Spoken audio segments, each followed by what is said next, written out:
pour revenir à cet épisode des Gilets jaunes qui, pour moi, est ce qui est le plus marquant dans qui rejoint tout, parce que tout est dans tout, qui rejoint pourquoi la gauche ne comprend rien au fascisme. L'épisode des Gilets jaunes est quelque chose d'extrêmement révélateur. C'est-à-dire qu'à un moment donné, on est face à des gens de gauche qui ne comprennent absolument plus le pays dans lequel ils vivent, parce qu'ils ne le voient plus. Ils voient des gens qui sont payés 800 € par mois, qui manifestent sur des ronds-points parce qu'ils en ont marre, parce que pour eux, ils sont dans un truc de survie absolument permanente, ils en ont marre et c'est normal. Et leur premier réflexe, c'est de dire « Ah, ce sont des poujados fascistes ». Pour te dire à quel point cette espèce de fossé, qui est un fossé de classe, parce que pour pouvoir traiter les gens de poujados fascistes, il faut déjà disposer d'un certain capital culturel que tu acquiers dans un cadre de classe sociale. Tout ça parce qu'ils disent on paye trop d'impôts. Non, on est trop taxé et à un moment donné, le mouvement des Gilets jaunes s'est mis à revendiquer des trucs de hausse de salaire et à partir de là, t'as tous les Éric Brunet et les Damien Rignot qui ont tous les droitos et tous les post-fascistes qui se sont braqués en disant mais je ne comprends pas. Enfin, il y a des témoignages d'Éric Brunet avec la lèvre qui tremble. Et puis la gauche, au lieu de mépriser les Gilets jaunes, elle ferait bien de s'en inspirer parce qu'ils ont vachement renouvelé tout le folklore militant inutile et épuisant. Oui. Alors, mais ça, pour le coup, dans les grèves sur les retraites, ça s'est vu. Alors, en tout cas, en Ile-de-France, ça s'est vu, les cheminots et tout, ils avaient repris tous les trucs. C'est-à-dire que maintenant, pendant des années, on a fait que des manifs de témoignages qui servaient strictement à rien. À Paris, Bastille Nation. À Toulouse, c'était du point A au point B. On se retrouve tous, on se tient chaud, on chante, on mange des merguez et après on prend l'apéro. Voilà. Et ça, c'est un truc de stratégie qui est très très amusant. C'est qu'est-ce que tu fais avec un acteur qui, ne connaissant pas les règles du jeu, n'en applique aucune. Et là, on l'a vu avec les Gilets jaunes. Bon, là, les redécouvre au fil du temps, surtout. C'est ça qui m'a fait marrer, moi.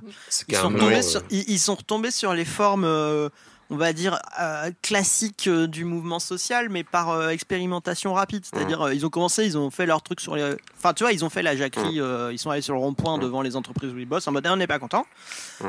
Et puis... Après, il a fallu s'organiser. Alors, qu'est-ce qu'ils ont fait ? Ils ont trouvé un point de ralliement, ils ont construit les cabanes, les machins.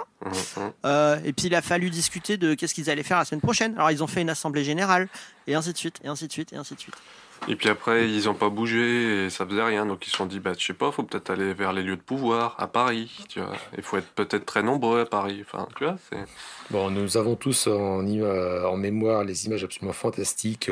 Bon, première manif des Gilets jaunes à Paris, moi je me disais, ok, les Gilets jaunes vont faire une manif à Paris. C'était un samedi après-midi, moi je vaquais à mes trucs.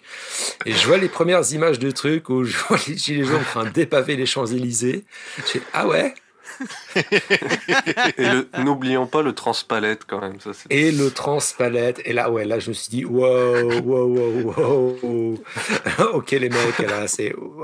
Moi, je n'ai jamais vu ça, quoi. J'ai jamais vu une manif de syndicalo utiliser un transpalette pour défoncer une porte de ministère.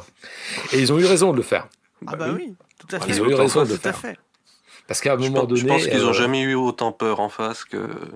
Ah ouais, non, mais Macron, quand il fait le malin en faisant venez me chercher, ok. Hein, quoi non, attendez. Wow.